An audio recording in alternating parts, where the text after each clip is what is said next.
Welcome back, everyone. Today we've got something a bit smaller than some of the counterparts we've looked at, but it's going to be a fairly familiar concept.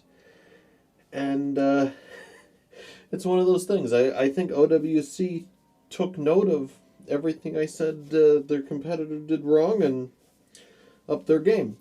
That is this OWC USB Travel Dock. And the competitor that I referred to is the TrendNet Cube, and I'll have the two of those side by side in a second here. So this is a little USB-C portable dock. Quick rundown on the specs: two USB 3.2 Gen 1 5 gig ports, USB-C auxiliary power, SD card reader UHS Class 2, HDMI 2.0 supports 4K up to 4096 by 2160 at 30 hertz. Looks like we get a 2-year OWC warranty, free dock ejector software for whatever that's worth. And then it's a pretty basic device. Conceptually, I mean, there's plenty of bits and pieces that go on inside something with this many features. USB-C Thunderbolt compatible.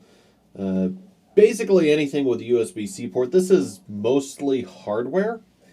So they claim Mac OS, Windows, Android OS, iOS, iPad OS, and Chrome. Works with computers, tablets, and phones. Basically, the limit on something like this is going to be the feature set supported by the USB-C port. And what I mean by that is if you have a USB-C port that doesn't support video out, which is fairly common on like cheaper laptops or for the second or third USB-C on certain laptops, well, you're not going to be able to use the HDMI port. The USB-C port provides up to 100 watts of power with an appropriate adapter on the other side. It'll pass 100 watts through. That's not going to work on a really big laptop like my P50. So most devices are going to support most of the features simultaneously. Like my phone supports video out over HDMI via USB-C, supports USB-C power in, and will have no issue with the USB hub or card reader. So let's go ahead and get a look at this. So we get a little sheet with the included stuff. Again, it does say that you need iOS 12 or later, Mac OS 10.13, Windows 10, Android, Chrome OS, Linux, etc. Like I said, it's hardware based. Most of this stuff is just going to be it works or it doesn't. The HDMI is really the big question on most devices. Free software. And then this tells us about removing and storing the USB-C cable. So this includes, let's pop this out, a captive USB-C cable, but I think it's replaceable based on the picture on the front. We're going to find out really quick. So there's that, and I don't think there's anything else in here. Let's just pop it open to double check that there's... Nope, just a silica gel packet.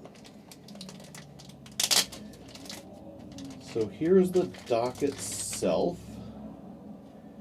And yeah, so good construction, what I've come to expect from OWC. Kind of odd, there's a pinhole on the top like there's a microphone, but I don't see a... like, oh, and we're going to be able to open this up real easy. Okay. Well, we're going to dismantle it.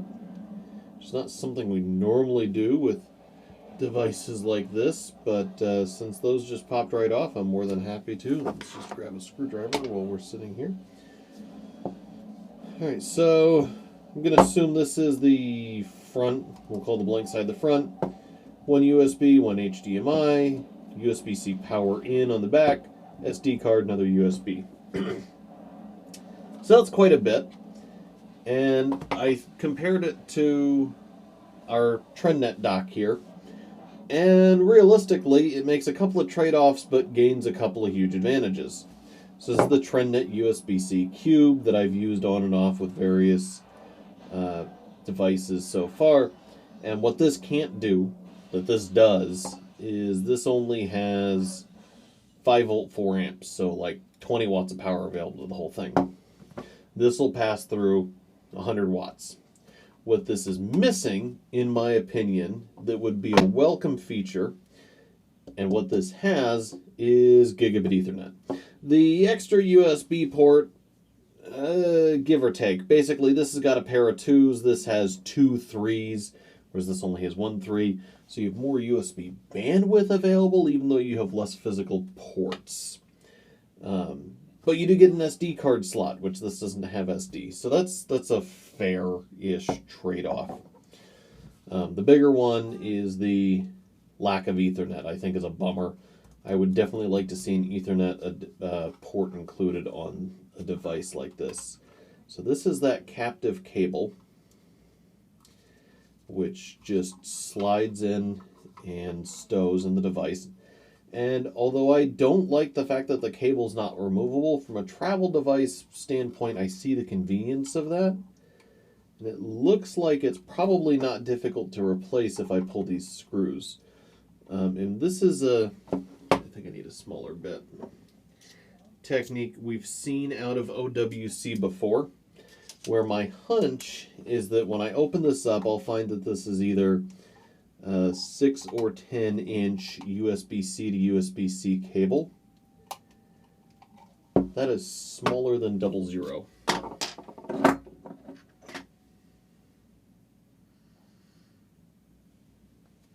Or was 00 too small? I think 00 was too small. And that was a Thunderbolt hub, or not Thunderbolt hub, Thunderbolt disk drive, I believe it was. And when you open it up, although the cable was integrated in the device, it was easily replaced. And I'm kind of hoping that I see the same sort of construction here, because that would take away my normal issue with a integrated cable, is that, well, if it breaks, if this gets caught in something or on something, then I'm out of luck. I've got to replace the whole device. This appears to be... Alright. Ooh. Okay, so that's a bummer, but I like that. So they've got a really big, squishy thermal pad on the top. And that hole goes to, I think that's a speaker? Why does this have a speaker in it?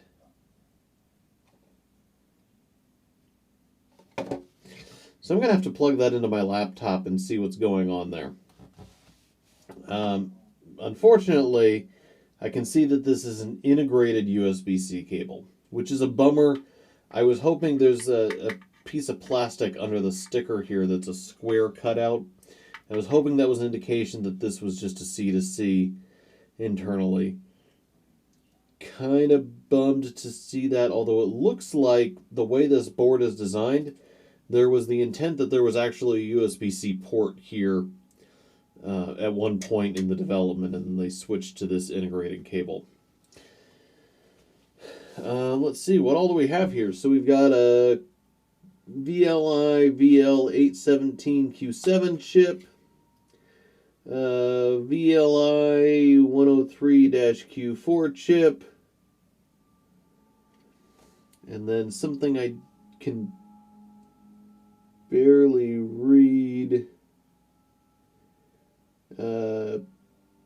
PS176HDM, and that looks to be related to the HDMI here.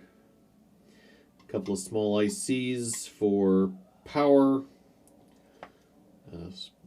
relatively large capacitor there. Yeah, I don't know.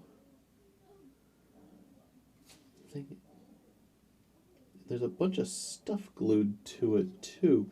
You know what? I'm going to power on our test bench really quick.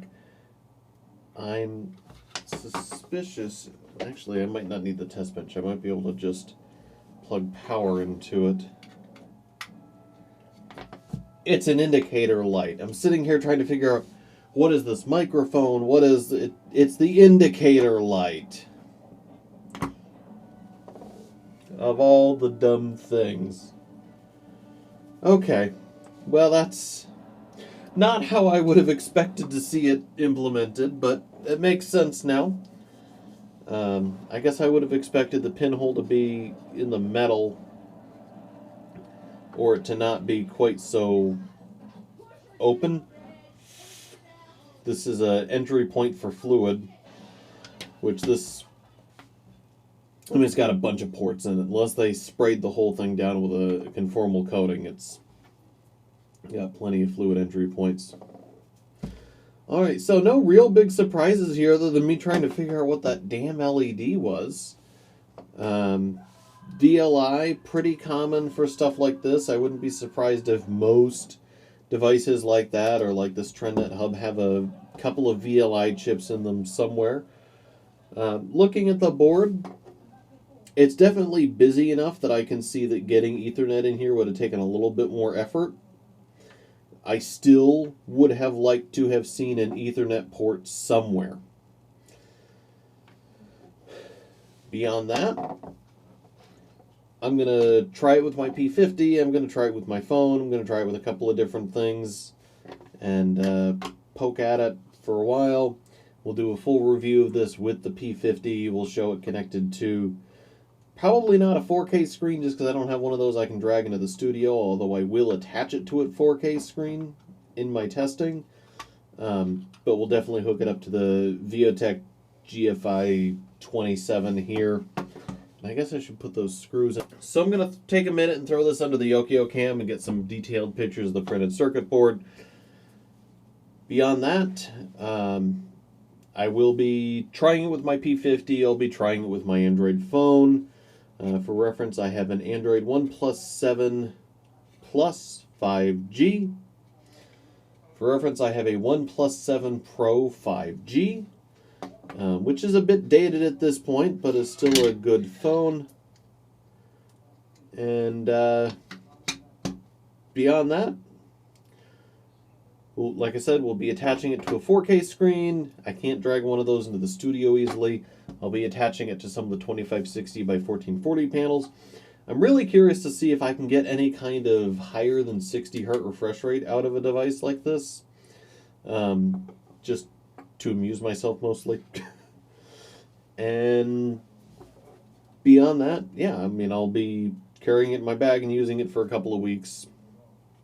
And we'll come back for the review. We'll feature the P50 in that and hook it up to a couple of things in the studio, do a full bandwidth test. One thing that, based on OWC's labeling, I'm kind of bummed about is that the uplink to this is still only 5 gig. And what that means is that even if these were 5 gig ports, had this been USB 3.2 Gen 2 or 3.1 Gen 2, whatever they want to call it this week, 10 gig to the host, that would mean that these two USB ports could run at 5 gigs a second full throttle without having to share bandwidth. And one thing I'm always curious to try on devices like this is if I'm pushing video out, what happens to my USB bandwidth? So we'll be testing that. All right. I'm going to take some pictures so that I can edit those in. Full disclosure, I do want to mention that OWC did send this in for a review. And as always, we are as transparent and honest with that as is physically possible. Personally, I'm still really bummed that it doesn't have Ethernet. I think this would be a lot more exciting if it did. Not that it's not exciting, but it would be more exciting. I want to thank anyone who helps support Pocketables, either via Patreon or using our Amazon affiliate links that support like that makes videos like this possible. I want to thank Electrix for providing our opening and closing themes. And finally, thank you for watching.